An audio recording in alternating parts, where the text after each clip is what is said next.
Navidad. Un abrazo te doy retrasado, pero Norman, buenos días, feliz Navidad o post Navidad y encaminándonos al cierre de año. Hola, ¿qué tal? Muy buenos días, mi querido Paco. Un buen día a todas las personas que nos escuchan, que nos ven de Sin Censura. Y por supuesto, a la distancia, a mi querida Ceci, al querido Vicente y al querido Jaime, que en algún lugar están seguramente viéndonos, ¿no? Pues bueno, Sí, la te oigo, Navidad, Norman, discúlpame. No, de no, pronto no, dije, ya terminó, te oigo, Norman. la Navidad finalmente pues es un pretexto para reunirnos en términos de familia.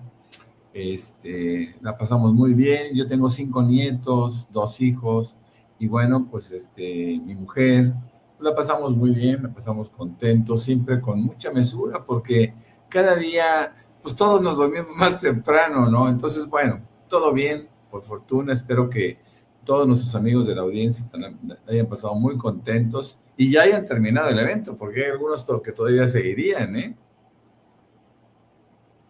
Así todavía, aquí a mi pueblo todavía están festejando el recalentado del recalentado de Navidad, Norman. Yo subí ayer, te confieso, ya les confesé, subí un rato a mi casa. Yo vivo, digamos, en la falda del cerro, pero mi familia vive ya en el Cerro Pleno.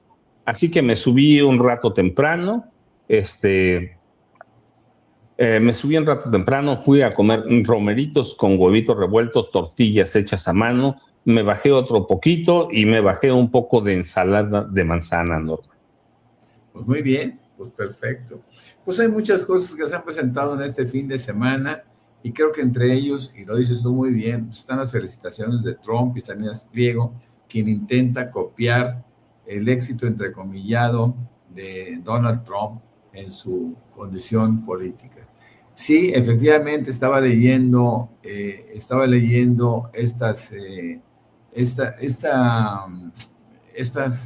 ¿cómo le podemos llamar? Felicitaciones que envía Salinas Pliego, pero es chistoso, ¿no? Es chistoso. Por ejemplo, hay una parte de lo que él dice que me llama mucho la atención. Dice, me queda claro que no me odian por ser millonario, más bien me envidian. Un poco lo que diría Trump. Quieren lo que tengo, pero sin trabajar, sin arriesgar, sin crear nada, pretenden desacreditarme diciendo que todo me lo heredaron, pero ellos no pueden explicar el origen de su propia fortuna. Bueno, pues sí, todo se lo heredaron y lo que no se lo heredaron lo robó. Así que él está en problemas graves de credibilidad ante todo un pueblo, básicamente por lo que ha hecho, ¿no? Por los golpes que ha dado, por los robos, por aprovecharse del país que le ha permitido seguir existiendo como un empresario sin justificación social y que, bueno, pues él cree que lo que ha hecho tiene o es digno de admirarse, y no creo que nadie en pleno goce de raciocinio podría hacer ese tipo de consideraciones. Dice que paga impuestos, pues sí paga impuestos obligatorios, pero no hay que olvidar que hay unos impuestos que no ha pagado todavía y de lo cual está pendiente todo el pueblo de México. A ver, este es un tipo bastante infantil, es un hombre que pensó que podría enfrentar al gobierno del expresidente López Obrador a partir de su evasión, y esto le creó pues una condición bastante adversa, ¿no? Nadie en su sano juicio, quiero insistir, celebraría el éxito, entrecomillado, el éxito de Ricardo Salinas Pliego. Más bien, es un tipo que tiene una fortuna muy, muy grande y la ha perdido en buena medida gracias justamente a comportamientos no solo atípicos, anómalos, sino comportamientos ilegales.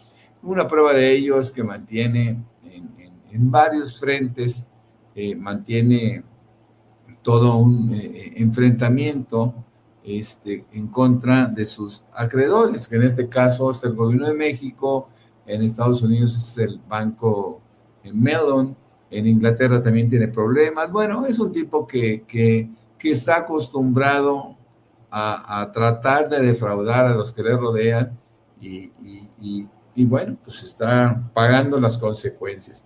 Pero es chistoso, digo, yo lo tengo bloqueado, él me tiene bloqueado también a mí, pero bueno, pues me entero, veo la posibilidad de saber qué es lo que está haciendo, como lo muestran ustedes ahorita, y bueno, pues es muy fácil darse cuenta que el tipo está en los estertores de una muerte de carácter empresarial, porque va a ser muy difícil que se levante, ¿no?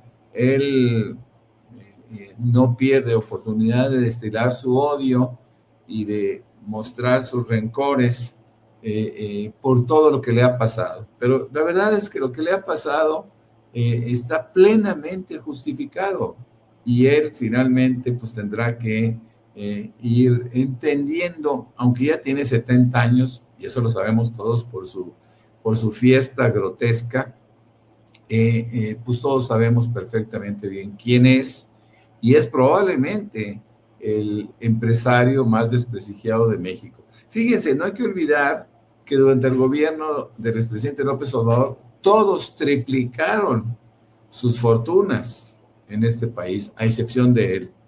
En el gobierno de la presidenta Claudia Sheinbaum, todos hicieron crecer sus fortunas también de una manera importante, menos él. Así que bueno, pues él se distingue justamente por ineficiente, por ineficaz, por corrupto, por estar en una condición que yo creo que pocos empresarios quisieran tener. El desprestigio es grande, ¿no? Muy grande. Me acuerdo muy bien cuando el expresidente López Obrador decía que los tipos robaban, actuaban al margen de la ley y todavía tenían credibilidad con algunos.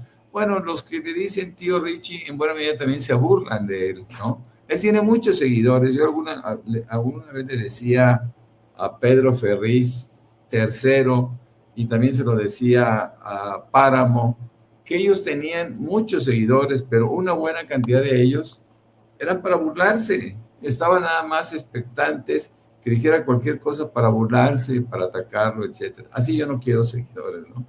Me conformo con los poquitos que tengo de alta calidad.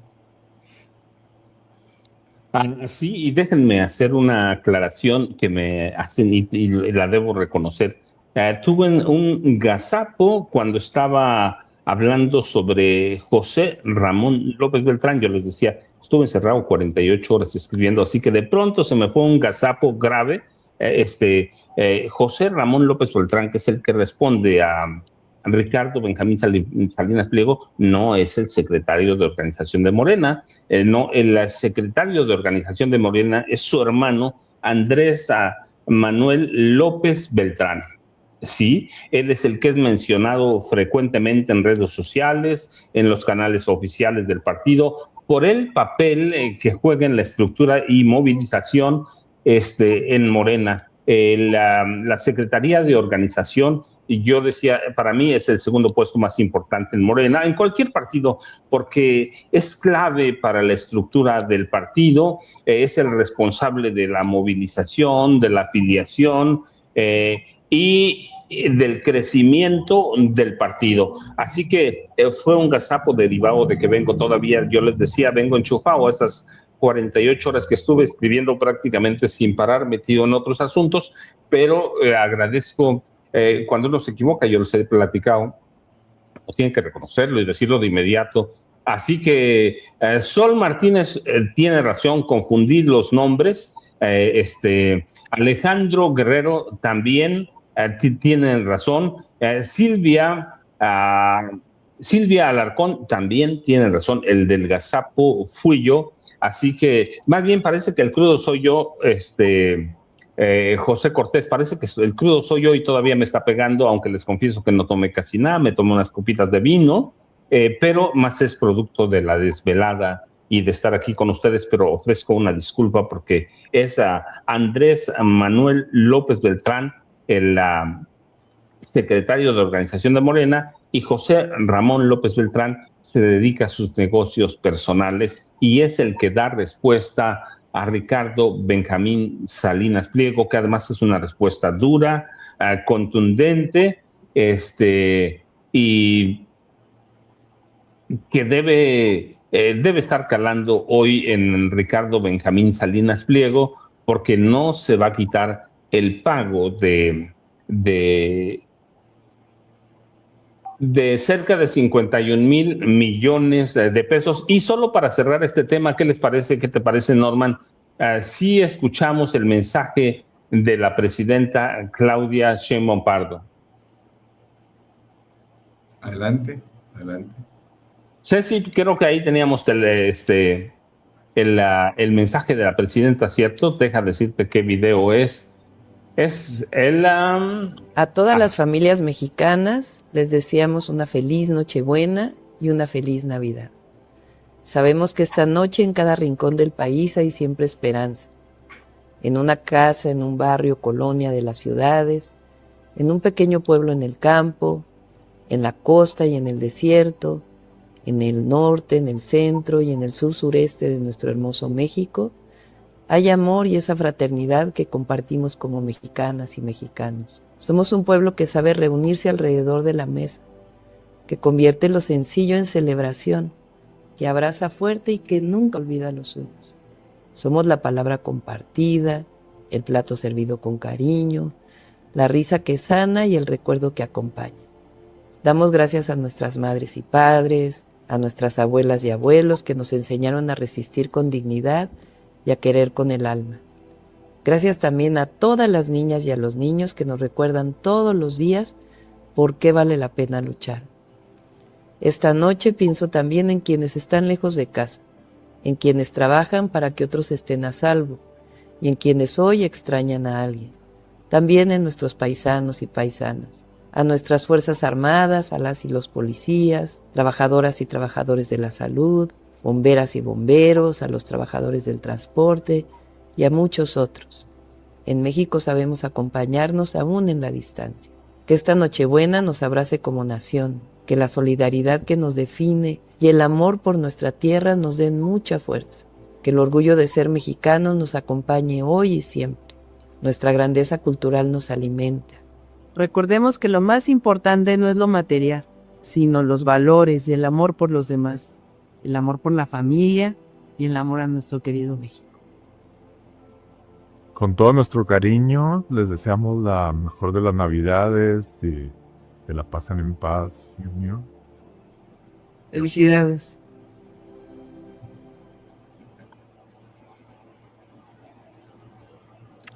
Norman, la presidenta Claudia Sheinbaum Pardo, ¿qué le falta? ¿Qué le sobra? Estamos a fin de año de hacer un balance de la presidenta. Para mí ha tenido un año que yo creo que ni siquiera ella se imaginaba. Norman, lidiar con un presidente como Donald Trump es una locura, pero lo ha sabido hacer. Tiene una presencia internacional que difícilmente había alcanzado un presidente mexicano, sobre todo, y ahora una mujer. La economía del país está caminando. El peso, nunca lo habíamos visto tan sólido como ahora. Con López Obrador le fue muy bien al peso. Con Claudia hay ocasiones como esta semana que lo tuvo abajo de las 18 unidades por dólar. Hay empleo, ciertamente hay problemas de violencia, pero están trabajando en eso, de crimen organizado. ¿Qué le falta? ¿Qué le sobra? ¿Cómo ves tú lo próximo de Claudia Sheinbaum Pardo, Norman? Mira, yo veo un futuro promisorio para el país, veo un futuro promisorio para el gobierno. ¿Por qué razón? Bueno, porque no fue un cambio de gobierno el que se dio con el expresidente López Obrador, fue un cambio de régimen, fue un cambio de proyecto de nación, fue un cambio que realmente estuvo encaminado a las mayorías. Es decir, esto es lo que realmente funciona en nuestro país, es lo que está funcionando y es lo que está dejando tan buenos dividendos, porque ellos le apostaban a trabajar, el prianismo siempre le apostó para trabajar en favor de los más poderosos, ¿no? Entendían que esa era una buena forma de hacer política, y ese fue un absurdo. La forma inteligente de hacer política realmente y la forma humana es como se condujo el expresidente López Obrador y como lo hace la presidenta Claudia Sheinbaum. Tú has enumerado en una buena medida los beneficios, por ejemplo, de carácter económico que se han dado en el país, pero también tenemos que agregar algo que es fundamental para poder entender lo que sucede. Y esto es el cambio de percepciones, esto es el cambio de conciencias. Los mexicanos cada día, y vemos los chats de nuestros programas, especialmente de Sin Censura, en donde encontramos que hay una percepción diferente, ¿no? Todo el mundo está terriblemente politizado. ¿Y qué es politizarse? Es simplemente tratar de entender qué es lo que pasa en nuestro país, ¿no? Porque prácticamente todo está ligado a la política. La política no es de ninguna manera algo que se pueda dejar de lado. La política es algo muy, muy importante y es el arte de equilibrar, es el arte de poder hacer mostrar equilibrio para todo un pueblo. Es una definición personal, claro, no tiene que ver o poco tiene que ver con las grandes definiciones de lo que es política, pero hay que entenderlo. Tanto el expresidente López Obrador, que no se puede desligar de la presidenta Claudia Sheinbaum ni viceversa, porque ambos están enfrentando enfrentaron, en el caso del expresidente y ahora la presidenta, un proyecto idéntico, y el proyecto está encaminado básicamente a favorecer a las mayorías, siendo que cuando las mayorías se favorecen, nos favorecemos todos, ¿no? Y así es como, reitero, duplicaron fortunas los grandes millonarios, los grandes empresarios, los empresarios pequeños y medianos. Hemos ido, porque yo me asumo como empresario también, hemos ido creciendo no al amparo del poder, sino al amparo de un proyecto que tiene sentido, ¿no? Tiene un sentido popular, tiene un sentido global, beneficia a todos, y justamente por eso siempre que se habla de por el bien de todos, primero los pobres, cuando se habla de por el bien de todos se refiere al resto de los pobres, es decir, a todo el país. Entonces el sentido, yo creo, la calificación que se pueda dar a la presidenta Claudia Sheinbaum es de muy alto nivel y va mucho más allá de ese 7 u 8% que eventualmente te pudiera dar el pueblo mexicano. Y yo creo que si nosotros hacemos un acto de conciencia y tratamos de hacer una calificación objetiva, racional, justa, ella está mucho más arriba de esas calificaciones, mi querido Paco. Y además hay que ver cómo está toda la economía, ¿no? La economía que tiene México de manera obviamente razonable ha sido siempre exitosa desde hace 7 años. Y ha sido exitosa, insisto, por la redistribución, ¿no?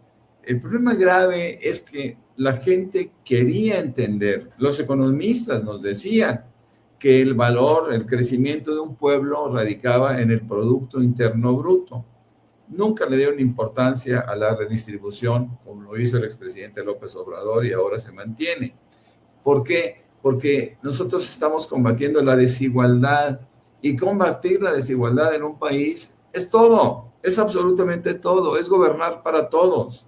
No es esa circunstancia tan minúscula, tan pequeña, tan frágil de decir, bueno, yo voy a hacer un buen gobierno favoreciendo no puedo favorecer a todos, así se lo planteó el prianismo, y favorecían a los que los habían puesto o impuesto en el poder, como fue el caso de Calderón, por ejemplo, ¿no?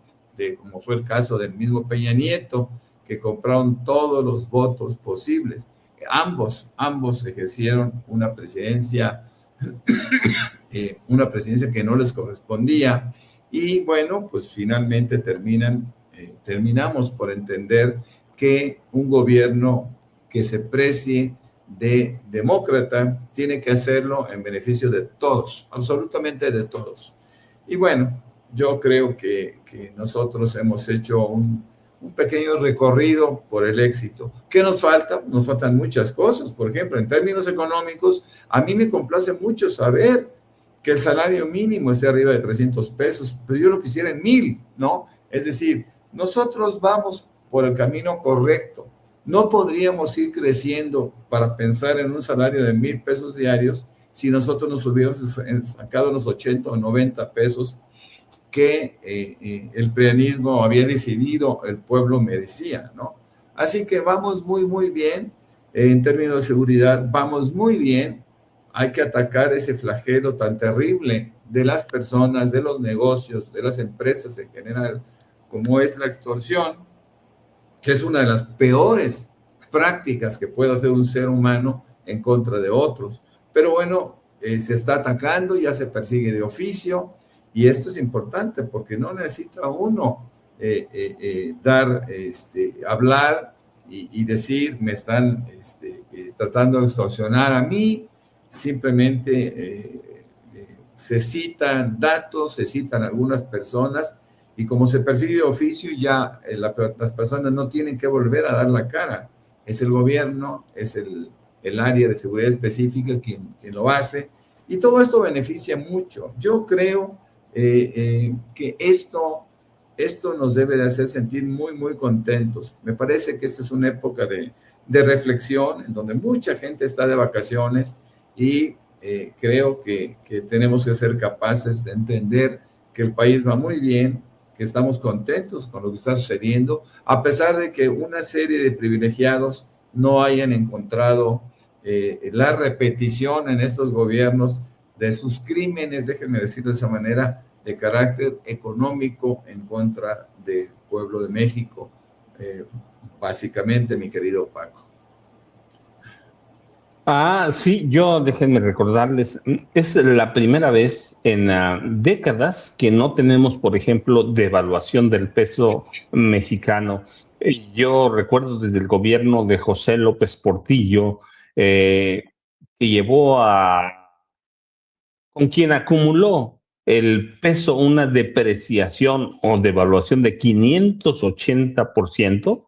La verdad es que no habíamos tenido un presidente y ahora una presidenta que lograra estabilizar la moneda. Miguel de la Madrid, la devaluación superó 3,000%. Bueno, no teníamos inflación, teníamos hiperinflación. Había fuga de capitales en miles de millones de dólares.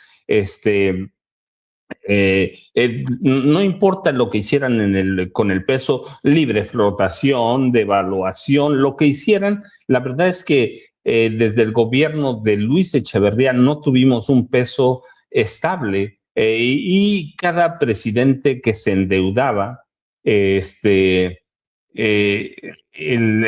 a su sucesor una deuda todavía peor. Cuando Luis Echeverría, que ahora lo vemos en la foto, tomó posesión como presidente de la República, la deuda general de este país, la deuda total, el deuda externa, rondaba 3,000 millones, poco menos de 3,000 millones de dólares. Cuando Luis Echeverría Álvarez terminó su gobierno, teníamos una deuda superior a 20,000 millones de dólares. Y con José López Portillo y Miguel de la Madrid, la deuda de este país superó 100,000 millones de dólares, y nunca supimos, y luego además de que tenemos devaluaciones con Peña, con Calderón, con Fox, con Zedillo, que además Zedillo crea una crisis mundial prácticamente en 1994, que llamaron el efecto tequila. La verdad es que nadie había podido estabilizar a la moneda, estabilizar al país. Ahora dicen que el país no crece, o que crece a ritmos similares a los de los priistas y los panistas. Sí tienen razón, pero hay una gran diferencia. con esos poco escaso crecimiento, López Obrador, el gobierno de Andrés Manuel López Obrador logró sacar de la pobreza a 13.5 millones de personas y sacó de la pobreza extrema a 2 millones de personas. Hoy estamos igual.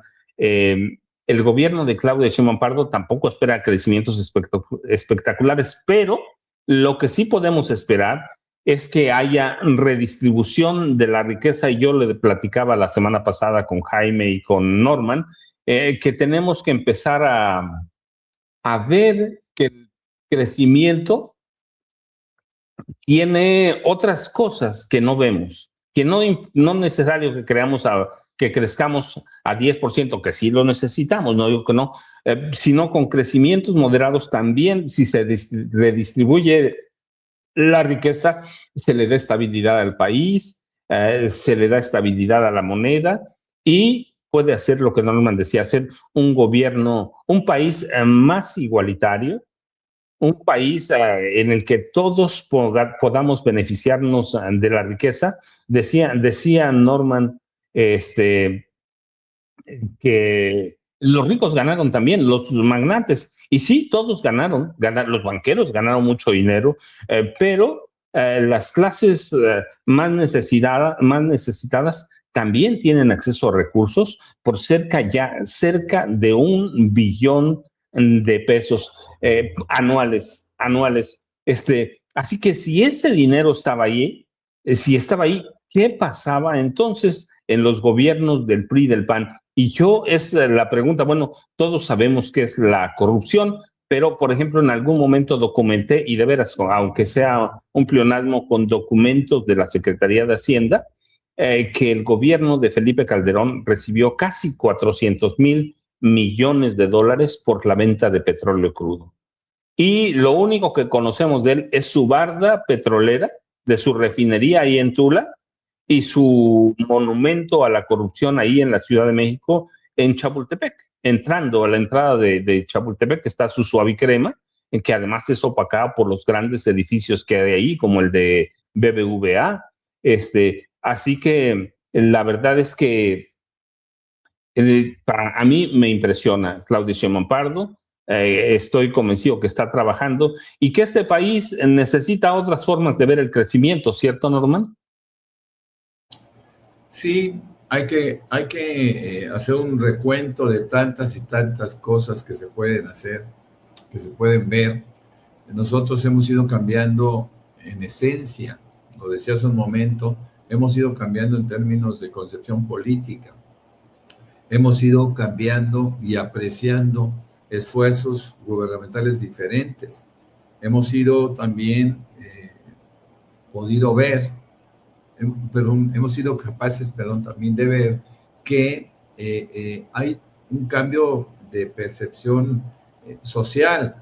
Nosotros cada día somos menos egoístas, ¿no?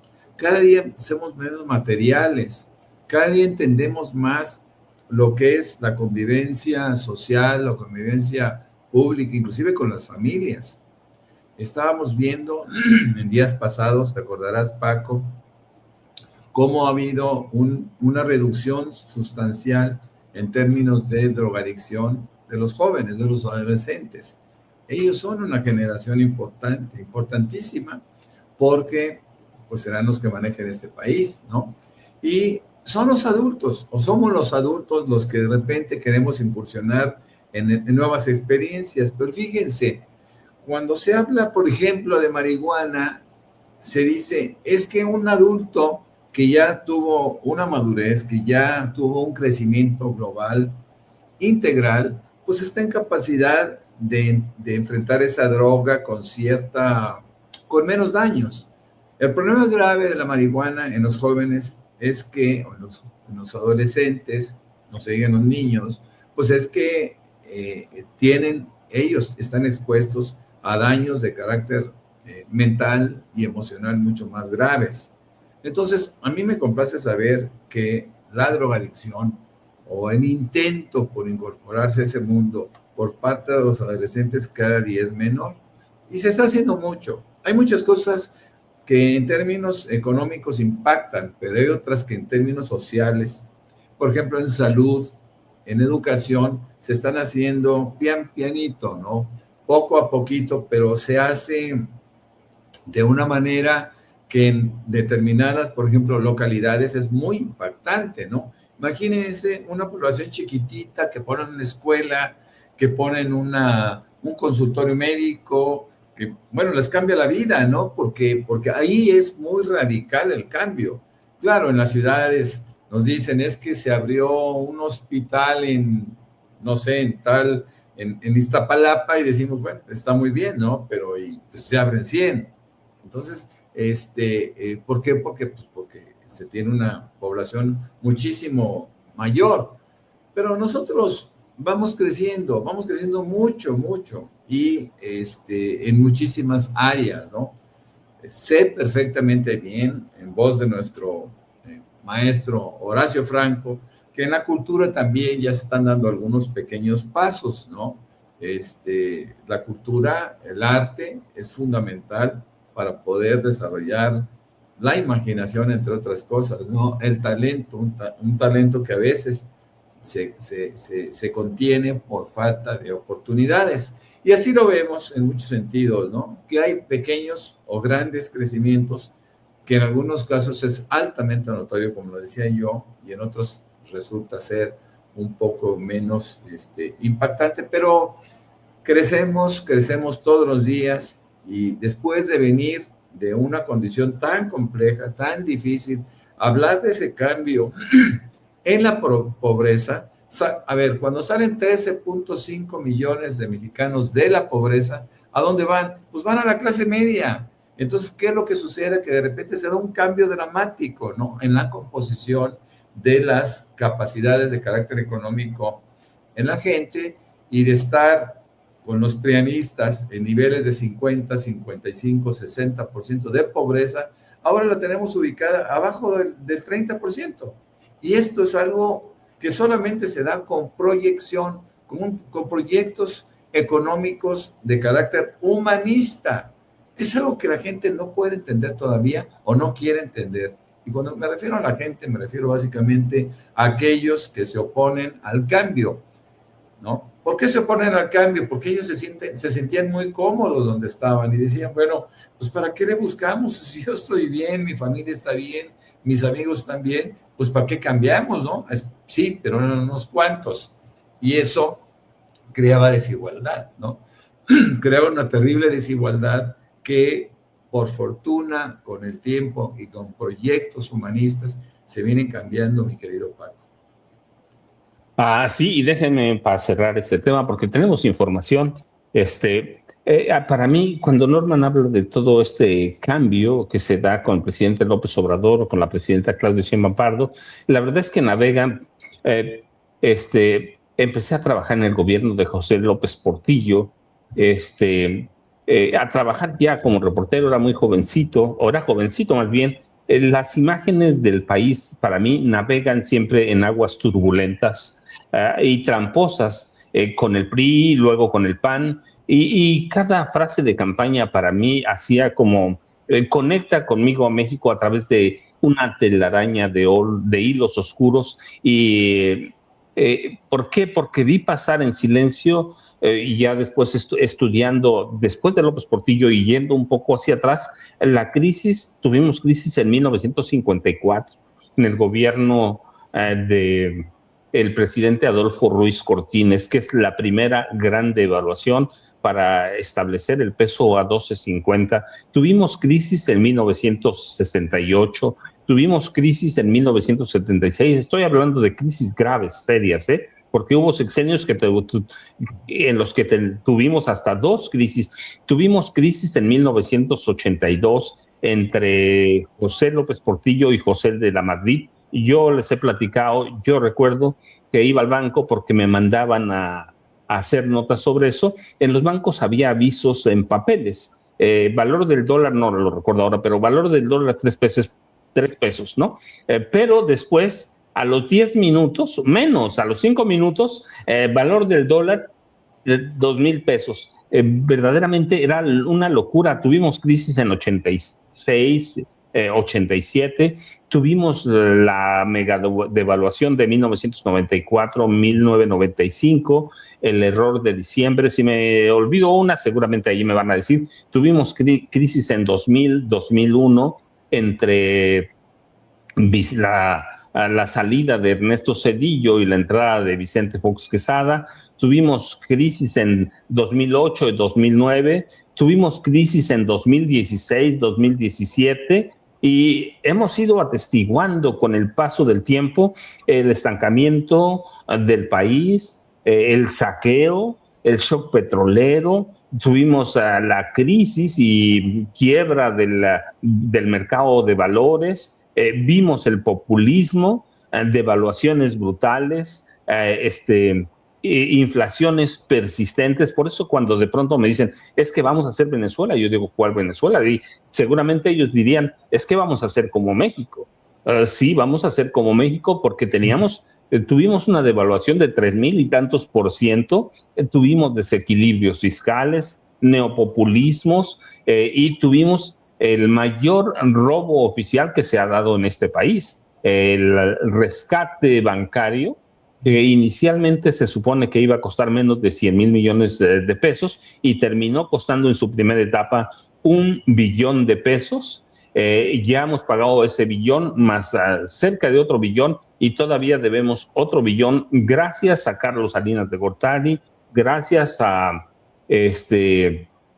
Ernesto Zedillo Ponce de León, así, bueno, y también recuerdo, vi el rescate carretero cuando Salinas entregó a sus amigos, a sus cuates, porque es lo que decía Salinas, les entregó la construcción de carreteras, prácticamente todos, casi todos, creo que uno por ahí se salvó, quebraron.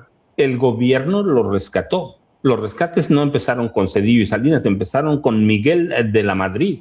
Así que y hemos escuchado, yo recuerdo mucho frases lapidarias, ¿se acuerdan? Como se secó la gallina de los huevos de oro. Y lo que me parecía a mí soez y polémica de Enrique Peña Nieto, no hay chile que les embone, a los mexicanos no hay chile que les embone, y parecía una frase o parecían frases salidas de bocas de algún alburero, del más lépero, el más arrabalero del país, pero eso lo vimos pasar hasta que llegó el presidente Andrés Manuel López Obrador. Yo recuerdo mucho que el ejemplo es el de Loret de Mola, ¿no? Y el Chumel Torres, que decían, hay que comprar dólares porque va a llegar a 27 pesos. Leo Zuckerman, ahí están sus programas con sus analistas, también decían, en el escenario mejor, el peso va a estar en 25 unidades por dólar. Bueno, pasó el gobierno del presidente López Obrador, llevamos a poco más de un año del gobierno de Claudia Sheinbaum Pardo, no hemos tenido crisis, que siempre nos va a hacer falta más, claro, siempre que tenemos problemas de seguridad, siempre, nunca los hemos negado, pero están rescatando a Pemex. Acaba Pemex de recibir notas muy buenas, están rescatando a la Comisión Federal de Electricidad, que ha recibido notas calificatorias muy buenas, cuando el país prácticamente ya estaba quebrado. Así que, y hoy tenemos en puerta, me hacía una pregunta, pero a ese al rato le damos porque José Cortés decía, sí, Paco, pero cuando hablábamos de López Obrador, de José Ramón López Beltrán, de Andrés Manuel López Beltrán, José Cortés dice, sí, Paco, pero no le perdono haber afiliado al tal Aces, que es Pedro Aces Barba, que no sé si va a ser un error o un mal necesario de Morena, pero primero, Norman, tenemos para el próximo año prácticamente, que ya estamos a nada, la reforma electoral. Y eso va a ser para mí la primera gran reforma de Claudia Sheinbaum Pardo y que va a marcar mucho su sexenio, ¿no? Yo me atrevería a decir que va a ser la reforma realmente del sexenio. ¿Por qué? Porque esta reforma incorpora muchas aristas. Entre ellas, incorpora ciertos golpes, inclusive a los mismos compañeros de Morena en esa alianza, ¿no? Al PT y al Verde, que se revuelven como gatos panza arriba, de alguna manera defendiendo sus plurinominales y defendiendo las grandes prerrogativas que todavía reciben esos partidos, por pequeños que sean. Estamos hablando de cientos de millones de pesos. Así que es una reforma electoral que ciertamente ha dado la oportunidad del consenso, pero es un consenso que no se va a poder lograr, porque lograr consensar en contra de tus intereses de carácter económico y político siempre es complicado, y los partidos políticos obviamente se oponen, todos, a excepción de Morena, se oponen a una disminución de sus prerrogativas. Imagínate qué sería de Alito Moreno sin dinero, ¿no? ¿Cuánto valdría Alito Moreno sin dinero, no? Es como decía aquel cantante Facundo Cabral, que es un general sin uniforme, ¿no? ¿Qué es Alito Moreno sin un partido político donde pueda robar a sus anchas, ¿no? Como lo ha hecho. Entonces imagínense cuál va a ser la opinión de Alito Moreno, o cuál viene siendo su opinión con respecto a la disminución de las prerrogativas, del dinero que se recibe del pueblo por parte del gobierno, es decir, por conducto del gobierno. Entonces los partidos políticos en general viven para prerrogativas, viven de ese dinero. No son capaces de crear política, de hacer política a través del pensamiento nada más, o las aportaciones. Déjenme decirles que en el Estatuto de Morena, que no ha sido reformado, según entiendo en esa parte, se establece, y lo decía mucho el presidente López Obrador, que lo ideal para un partido político es que no recibiera nada de dinero, 0 pesos por parte del gobierno, y que fueran los militantes quienes hicieran pequeñas aportaciones, pues para mostrar su convicción política y de cambio, ¿no? Los que hicieran sus pequeñas aportaciones para que el partido prevaleciera, ¿no? Y que todo se hiciera así, para que el pueblo no tuviera que estar pagando la existencia de partidos. Pero no solo eso. Acuérdense que un Alito Moreno, pues es un ladrón, es un tipo corrupto, que recibe el dinero del PRI y hace sus distribuciones. El PAN hace lo mismo. Todos los partidos son similares. Hacen distribuciones injustas, ¿no? Y no invierten o no emplean el dinero en propósitos específicos del partido. Muchas veces lo hacen en forma personal, y así vemos cómo van creciendo patrimonios como el de Alito Moreno y miles y miles y miles de políticos de todas las facciones que van incrementando su riqueza simplemente por corrupción dentro de los partidos. Entonces, ese es uno de los propósitos, o por lo menos ese es uno de los mensajes de la presidenta Claudia Sheinbaum cuando dice, ella habla de tres factores fundamentales. Ella piensa que se debe disminuir sensiblemente, ella no habla de erradicar totalmente, pero habla de disminuir de manera importante la cantidad de dinero que se les da a los partidos, es decir, bajar las prerrogativas. Habla también de quitar a los plurinominales, o por lo menos llevarlos a una condición de competencia en donde no reciban por listas.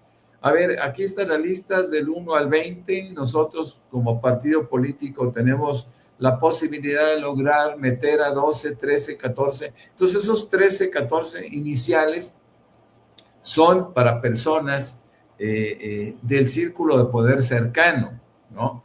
De la cúpula, y hacen una distribución como Alito Moreno lo hacía o lo sigue haciendo en las elecciones, con gente de su confianza, incluyéndose él mismo. Él se puso en primer lugar como senador. Imagínense, el otro, el del PAN, también se puso a él en primer lugar, y en segundo lugar a Ricardo Anaya, y en tercer lugar a Lili Telles. ¿Qué es eso, no? Tratar de favorecer directamente sin participar en ninguna elección, y de repente de la noche a la mañana ser diputados o ser senadores. Imagínense esta mujer que no tiene ninguna capacidad, yo diría que de nada, es senadora por segunda ocasión. ¿Por qué? simple y llanamente porque fue favorecida como plurinominal en su segunda oportunidad. Y así vemos nosotros también que la presidenta busca adelgazar al INE y lo hace a través de otro mecanismo. Ella sugiere desaparecer las OPLES, que son una especie de INE chiquitos que hay en cada uno de los estados. Ahí yo tengo mis dudas porque yo fui representante de Morena muchos años, 3 años y fracción, ante el Instituto Electoral del Estado de Querétaro. Y créanme que se trabajaba bastante bien.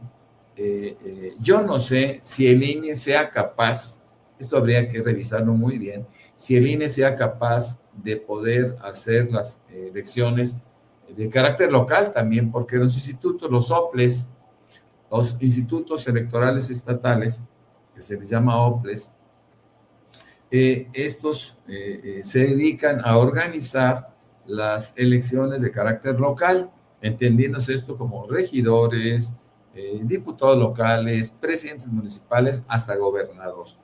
Y esto no sé si el INE esté en capacidad de hacerlo a nivel global. A mí me gustaría que se hiciera un examen exhaustivo de esto, porque no es fácil, no es fácil. Entonces, bueno, la presidenta plantea 3 cambios básicos, ¿no? Fundamentales, orientados todos a disminuir la participación en términos de dinero de partidos políticos y organismos que hacen la supervisión de las elecciones. Entonces, vamos a ver qué pasa. Esto ya ha sido, insisto, se ha tratado de consensar con muchos, no se va a lograr porque tienen opiniones absolutamente contrarias, ¿no? Incluyendo, lo vuelvo a repetir, el PT y el Verde, que no están dispuestos a perder sus privilegios de carácter político, y menos formando parte de la alianza con Morena. Pero algo se va a hacer y ojalá que pronto estemos en capacidad de conocerlo. Creo que es a mediados del mes de enero de 2026 cuando podremos saber en qué términos va enviada la iniciativa de reforma electoral al Congreso para que éste se pronuncie al respecto y Monreal muestre su verdadera cara, ¿no? Porque Monreal tiene convenios con todos los partidos políticos y Monreal pues, siempre ha querido quedar bien con todos y eso es imposible. Sí, es imposible quedar bien con todo mundo, y van a tener que equilibrar. Yo digo que Ricardo Monreal va a tener que definirse pronto, Norman, va a tener que definirse. ¿Por qué? Porque no nos tienen que decir, tiene arreglos muy oscuros con mucha gente, pero incluido el dirigente nacional del PRI, Alejandro Moreno Cárdenas. Lo hemos visto insultar abiertamente a Morena, a la presidenta, hacer nada sin fondo, y ahí permanece como que oculta la solicitud para su desafuero. Tú recuerdas, había dicho la sección instructora que en octubre más o menos analizaría su caso. Eso fue octubre, noviembre, diciembre ya se fueron y Alito sigue campante hablando tonterías. Si tuviera bases está bien, pero la verdad es que el tipo se ha salido de la realidad. Así que la reforma electoral para mí también va a plantear los retos de acabar con el fuero que se da a delincuentes como Ricardo Anaya Cortés, como Alejandro Moreno Cárdenas, y también, la verdad hay que decirlo, va a acabar con indeseables que hay en Morena, ¿no? Que también la SAU, muy raro, porque tenemos el caso de Sergio Mayer, siempre hablamos de él, pero la reforma electoral nos va a decir el talante de lo que quiere la presidenta Claudia Sheinbaum Pardo, cómo vislumbra el futuro de este país, que permitió las diputaciones y senadurías plurinominales hace mucho, que las utilizó para proteger a los cuates, a los amigos. El enchufismo se llama, así que enchufar a sus cuates en esas posiciones, y hacer que el fuero sea una protección para delincuentes y criminales. Así que lo vamos a ver y tienes razón, Norman. Y traje el tema porque yo digo, ¿cómo hoy estamos a 26? El próximo viernes estaremos hablando del 1 de enero, Norman. Así es. Así es, y bueno, y hay muchas cosas que se están acumulando. La noticia política difícil, es decir, en estas semanas, los partidos políticos como que se reagrupan de manera interior y empiezan a trabajar poco. De por sí trabajan muy poco, pero bueno, ahora están de vacaciones y difícil, bueno, inclusive la misma burocracia está de vacaciones, se paraliza un poco todo esto. Pero ¿sabes qué? Lo que no se paraliza es la noticia, y sobre todo en términos internacionales. Hay algo que yo no quiero pasar por alto, mi querido Paco, y es lo que dijo Steve Bannon, que es el cerebro detrás de Trump, y lo dijo de una forma dramática, ¿no? Si perdemos a la cárcel. Sí, si perdemos las elecciones intermedias de 2026 y las presidenciales de 2028, algunos de nosotros iremos a la cárcel. Yo incluido, dice Bannon. No van a parar, se están volviendo cada vez más y más radicales, se refiere a los demócratas. Los demócratas, por su parte, no descansarán hasta destruir el movimiento MAGA. Es ahora o nunca. O sea, entienden, saben perfectamente bien que el pueblo estadounidense está muy molesto por todo lo que se ha estado haciendo. Ha caído Trump en la preferencia de carácter político, y yo creo que es una reflexión que tenían que hacer, porque efectivamente este hombre debe de ir a la cárcel. Bueno, él no debió nunca de haber competido, pero este hombre debe de ir a la cárcel, y muchos de sus subordinados también deberán de responder, como Pat Bondi o como la otra mujer, Kristi Noem, etcétera, etcétera. Deben de responder a esta radicalización con respecto al tratamiento al pueblo estadounidense y sus migrantes, mi querido Paco. Hay muchas cosas terribles, pero bueno. Sí, y nada más, yo recuerden, pues, si Donald Trump nunca debió haber competido, pero además es un delincuente, un criminal, no lo decimos nosotros, lo dijo un juez de Estados Unidos, pero también dijo, no hay algo que impida a un criminal tomar posesión de la oficina oval. Así que tenemos un criminal en la Casa Blanca, ¿sí? Dicho por no dicho, una sentencia o la sentencia de un juez de Estados Una es la que dice eso. Es un delincuente, es un criminal, el primer criminal que llega, por lo menos el primer criminal, por la sentencia de un juez. Es decir, 38 cargos criminales. Culpable el magnate Donald Trump, pero nada le impide ser presidente de Estados Unidos. Así que ese delincuente debía estar en la cárcel. Y Steve Bannon tiene razón, fue el principal estratega de Donald Trump. Sí, Bannon fue el principal estratega de Donald Trump, y lo que está haciendo es lanzar ¿qué será? Una señal de alerta, ¿sí? Una señal de alerta para el próximo año. Recuerden, y eso es lo importante, lo que dice Norman, porque por eso es importante recordarlo, en 2026 Estados Unidos tendrá elecciones intermedias. Así que si los demócratas logran ganar la Casa de Representantes, o la Cámara de Representantes, que es el equivalente a la Cámara de Diputados de nosotros, y logran ganar el Senado, Donald Trump sí va a ser sujeto de un juicio político, impeachment ellos le llaman, juicio político, y podría terminar en la cárcel él, como muchos, Pam Bondi, Pete Hegseth, el secretario de guerra, que prácticamente ha ordenado ejecuciones extrajudiciales por lo menos 100 ejecuciones extrajudiciales en el Mar Caribe. Así que cada uno de los funcionarios de